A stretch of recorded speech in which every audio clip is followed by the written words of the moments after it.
Japón vivió durante los años 80 y 90 la era dorada del automóvil. Si te gusta este tipo de contenido, suscríbete. Ingenieros sin límites, presupuestos sin techo y una mentalidad de competición que lo impregnaba todo. Pero esa libertad tuvo un precio. Algunos coches fueron tan extremos, tan brutalmente rápidos, tan absolutamente peligrosos, que las autoridades no tuvieron más remedio que intervenir. Fueron eliminados, prohibidos o directamente destruidos. Y la industria hizo todo lo posible para que nunca lo supieras. Hoy te cuento la historia de 8 de esos autos. Quédate hasta el final, porque el último cambia completamente la forma en que ves la industria japonesa. Número 8. Mitsubishi GTO de competición. El GTO de calle ya era una bestia. Motor biturbo, tracción total, 320 caballos, suspensión activa y dirección en las 4 ruedas. En papel, la máquina perfecta. En la práctica, un arma con matrícula. El problema no era la velocidad en línea recta, era el comportamiento en curva a alta velocidad. El sistema de tracción total de la época no era tan sofisticado como el de hoy. Cuando el coche encontraba un cambio de superficie inesperado a más de 180 km por hora, la reacción era completamente impredecible. Los pilotos de pruebas lo describían con una palabra: incontrolable. Hubo accidentes durante las pruebas privadas. Hubo informes. Y esos informes desaparecieron discretamente en los archivos de Mitsubishi. La versión de competición fue prohibida en varias categorías sin comunicado oficial. El mundo nunca supo exactamente qué pasó, solo que el GTO más extremo jamás compitió, y que la versión de calle que llegó al público era una sombra domesticada de lo que realmente se había construido. Número 7. Honda NSX Type R de competición Ayrton Senna participó en el desarrollo del NSX de calle. Honda quería demostrar que un japonés podía plantar cara a Ferrari en todos los sentidos. Y lo consiguió. Pero la versión que Honda preparó para las series de resistencia japonesas a finales de los 90 fue tan extrema que la propia Federación Nipona tuvo que frenarla. El problema era el equilibrio entre agarre aerodinámico y peso. En circuito, el coche era imbatible. Tiempos de vuelta que ningún rival podía igualar. Pero en los test de homologación para carretera, exigidos por la normativa de la época, el NSX de competición fallaba sistemáticamente en los ensayos de estabilidad lateral. La Federación Japonesa prohibió su participación en competiciones abiertas tras varios incidentes durante pruebas oficiales. Honda recurrió la decisión. No lo consiguió. La versión más extrema del NSX jamás compitió oficialmente. Algunos prototipos fueron destruidos. Otros, según fuentes del sector, siguen guardados en almacenes privados de Honda en la prefectura de Tochigi. Nadie lo ha confirmado. Nadie lo ha negado oficialmente. Número 6. Subaru Impreza. 22B STI no homologado. El 22B oficial es hoy una leyenda absoluta del JDM. Solo 424 unidades para el mercado japonés. Precio actual en subasta superior a los 200.000 euros. Uno de los más deseados del planeta. Pero hubo una versión previa que nunca llegó al público. Durante el desarrollo del modelo, Subaru preparó una variante de pruebas con el motor llevado a su límite real. Más de 330 caballos, chasis rebajado, diferencial trasero bloqueado de serie. Era básicamente un coche de rally con matrícula. Y los test en carretera convencional fueron un desastre controlado. La respuesta de dirección era tan directa que cualquier corrección brusca en situación de emergencia derivaba en sobreviraje instantáneo e imposible de recuperar. La distancia de frenada a 100 km por hora excedía los límites legales establecidos por la normativa japonesa. El Ministerio de Transporte denegó la homologación sin declaraciones públicas. Subaru presentó el 22B estándar, ya de por sí brutalmente rápido como versión oficial. La variante extrema desapareció de todos los registros. Nunca existió oficialmente, excepto que sí existió. Número 5. Nissan R390 GT1 de calle AA. En 1997, Nissan decidió ganar Le Mans.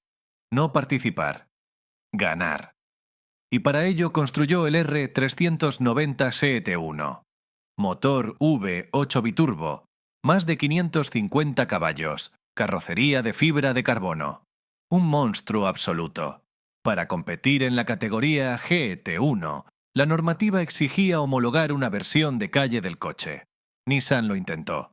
Lo que presentaron era literalmente el coche de carreras con los faros adaptados a la normativa y poco más.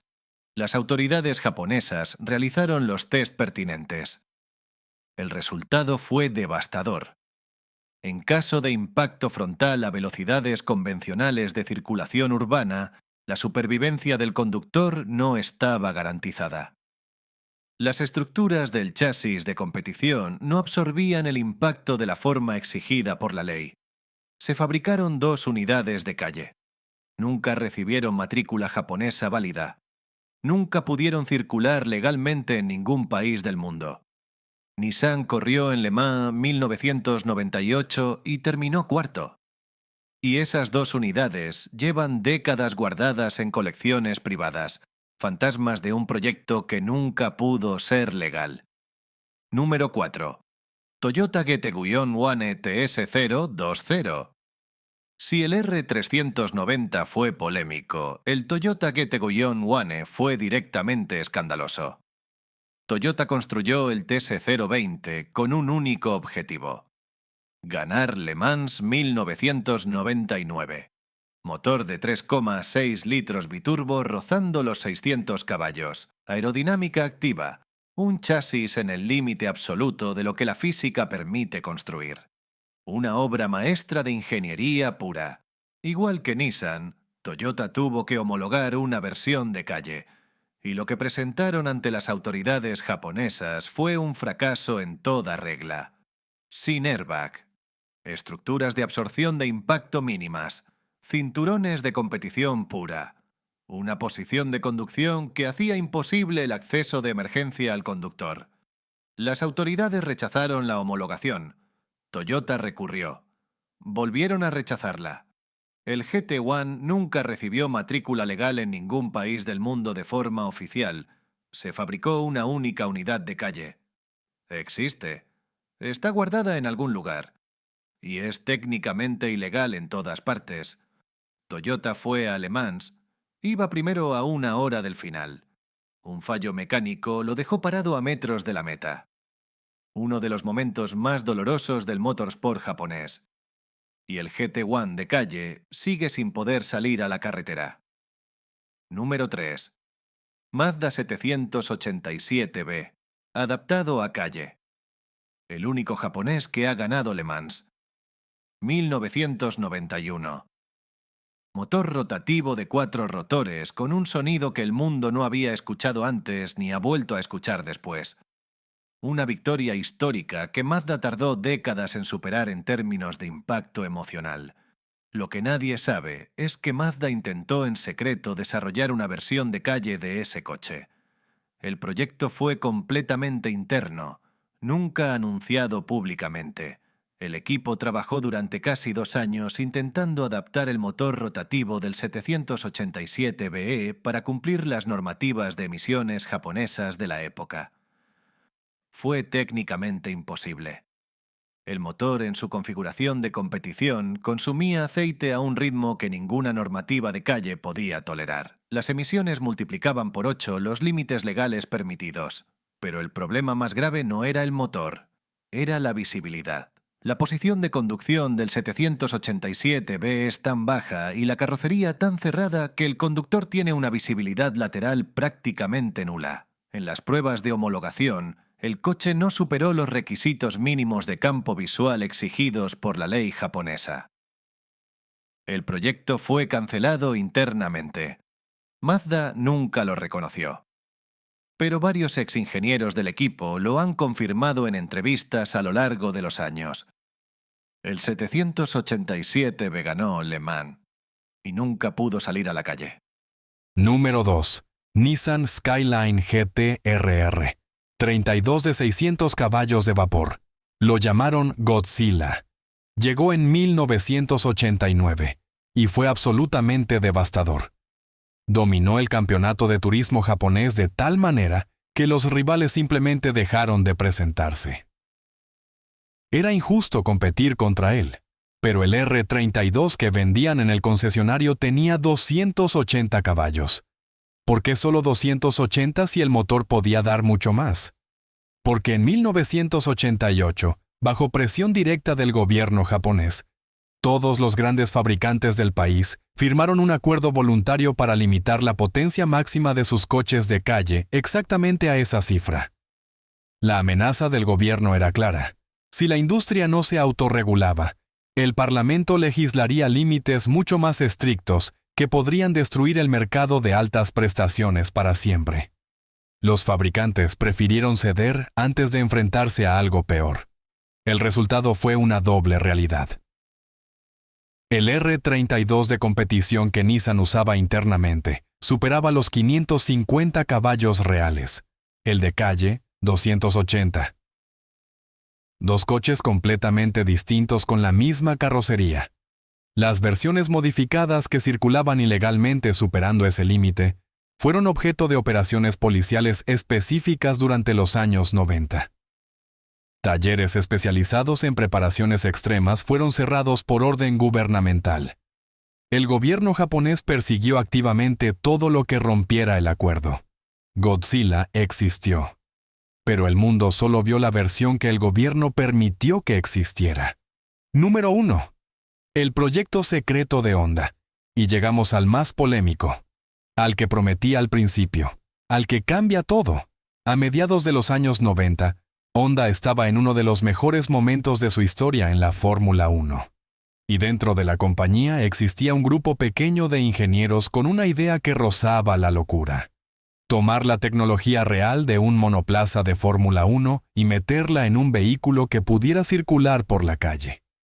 No hablamos de inspiración estética. No hablamos de motor similar. Hablamos de un proyecto documentado internamente en el que se trabajó durante aproximadamente 3 años y en el que se construyeron 2 prototipos físicos reales. Las pruebas internas fueron extremas desde el principio. El nivel de aceleración del prototipo era incompatible con cualquier normativa de seguridad vial conocida. Y durante una de esas pruebas, hubo un accidente grave.